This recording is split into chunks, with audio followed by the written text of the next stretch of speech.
इन्होंने सही सही बतलाया कि ये एक शादी थी लव मैरिज और अरेंज मैरिज के बीच में।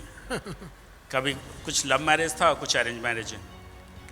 लव मैरिज जिन्होंने बड़े बड़े घराने हैं जैसे टाटा समूह है, बिरला समूह है, पहले CSR करने का सोचा और वो उनके ऊपर थोपा नहीं गया था, उन्होंने अपनी तरफ से ये चीज़ शुरू करी थी। वहीं पे अरेंज मैरिज वैसी ऑर्गेनाइजेशंस जिन पे 2014 में, और 14 ये ऐसा रेगुलेशन था जो कंपनीज एक्ट के अदर रेगुलेशंस के इफ़ेक्टिव होने के पहले से, सबसे पहले यही इफ़ेक्टिव हुआ।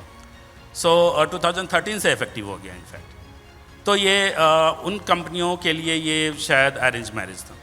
मैं कुछ डेटा आप लोगों के साथ शेयर करना चाहूँगा कि लिस्टेड और अनलिस्टेड कंपनी के कंट्रीब्यूशन को अगर हम देखें 2016 और से लेकर 16-17 से लेके और अभी 22-23 का डेटा MCA पे है, या 16-17 या 17-18 का जो कंट्रीब्यूशन था अनलिस्टेड कंपनी का contribution half of the listed companies की कंट्रीब्यूशन थी।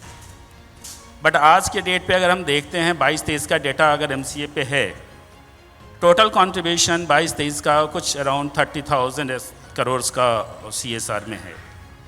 उसमें लिस्टेड कंपनी का 15,000 ऑड नंबर है कंट्रीब्यूशन, वहीं अनलिस्टेड जो कंपनीज है उसका कंट्रीब्यूशन 14,000 करोड़ के आसपास है। तो ये हम देख सकते हैं कि इन्होंने सही कहा 24,000 कंपनियां, 24,000 कंपनीज ने कंट्रीब्यूट किया। यस, सो इन्होंने सही कहा कि लव मैरिज में पहले, अरेंज मैरिज में पहले शादी होती है फिर लव होता है। सही है। अब ये डेटा बतलाता है कि जो अनलिस्टेड कंपनीज थी जिन पे जो चाहते नहीं थे करना, जिन पे थोपा गया था मोस्टली, उन्होंने कैसे उनके नंबर्स बढ़े हैं और कंट्रीब्यूशन कितना ज़्यादा बढ़ा है। So they are very close to the listed company. एक डेटा ये है। दूसरा डेटा अगर हम देखें MCA की साइट से ही उठाकर, तो जीरो कंट्रीब्यूशन का नंबर्स 17-18 में बहुत ज़्यादा था और मोर देन मैंडेटरी का डेटा बहुत कम था।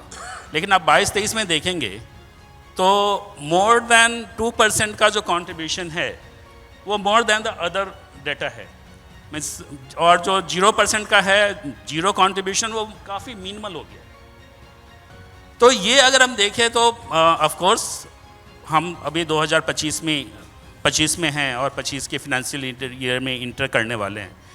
शायद ये बहुत सही समय पर इस टॉपिक पे हम लोग डिस्कशन कर रहे हैं कि नए साल 25-26 में 10 साल हो चुका होगा इस नए रेगुलेशन का। हमारी रिस्पॉन्सिबिलिटी शायद और भी ज़्यादा बढ़ जाएगी और प्रधानमंत्री जी के जो, माननीय प्रधानमंत्री जी का जो विज़न है उसमें काफ़ी ज़्यादा इसका कंट्रीब्यूशन हो सकता है। Representing the youngest company, Star Union Dai-ichi Life Insurance, which is only 15-16 years old company.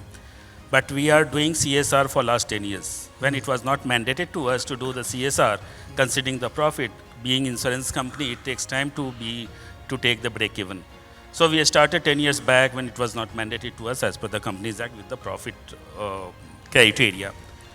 वो इम्पॉर्टेंट नहीं है कि आप कितना इन्वेस्ट कर रहे हो, ये इम्पॉर्टेंट है जिन्होंने कहा कि इम्पैक्ट कितना है। जैसे अगर ये आप जो बतला रहे हैं 1 लाख करोड़ का कंट्रीब्यूशन हुआ होगा लास्ट 10 ईयर्स में, 1,50,000 crore, what multiple other organizations have contributed in terms of making any project sustainable. It is important to have PPP model, or there should be some contribution from the beneficiary. So what do you think? It Some should be, contribution. means we should make it voluntary or we should force We it? started voluntary, but I'm not talking about that. I'm talking to make the project sustainable. जैसे हमारा कोई भी project है, जी, हमारे project को हम PPP model में carry करते हैं। राइट। हमारा कंट्रीब्यूशन साल का अभी का 2.5 करोड़ रुपए है, वेरी मिनिमल। बट इस साल में अभी तक हमने सिर्फ 1.33 करोड़ हमने एग्रीकल्चर पे, इरिगेशन रिलेटेड एक्टिविटीज़ पे खर्च किए। लेकिन हमारा कोई भी मॉडल PPP मॉडल बेस्ड है। In PPP model the beneficiary must have to contribute 10% to 50%. Okay. Not only that, we also bring the government schemes in the village. So just we had presented our CSR data to our CSR committee, and we have seen 1.33 crores has contribution, actual contribution is 3 crore rupees. Okay. So more than double. Yeah. So if you are talking about the 1.5 lakhs crore, it is more than 3 lakhs crores Okay. contribution.